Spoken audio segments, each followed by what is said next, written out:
has added several Chinese technology companies, including gaming and social media giant Tencent and battery maker CATL, to a list of businesses it says work with the Chinese military.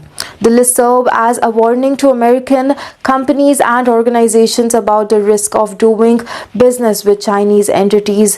While inclusion does not mean an immediate ban, but it can add pressure on the US Treasury Department to sanction the firms. Tencent and CATL have denied involvement with the Chinese military, while Beijing said the decision amounted to unreasonable suppression of Chinese company. The Department of Defense, that is DOD, list of Chinese military companies, which is formally known as the Section 1260H list, is updated annually and now includes 134 firms.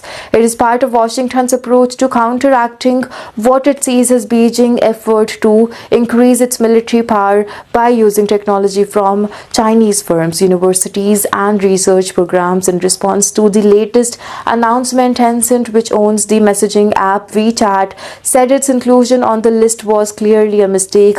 We are not a military company or supplier. Unlike sanctions on or the export controls, the listing has no impact on our business, a spokesperson for the company told the BBC. CATL also called the designation a mistake and said it is not engaged in any military-related activities. The US practices violate the market competition principle and international economic and trade rules that it has always advocated, and undermine the confidence of foreign companies in investing and operating in the United States. The Pentagon had come under pressure from US lawmakers to add some of the firms, including CATL, to the list.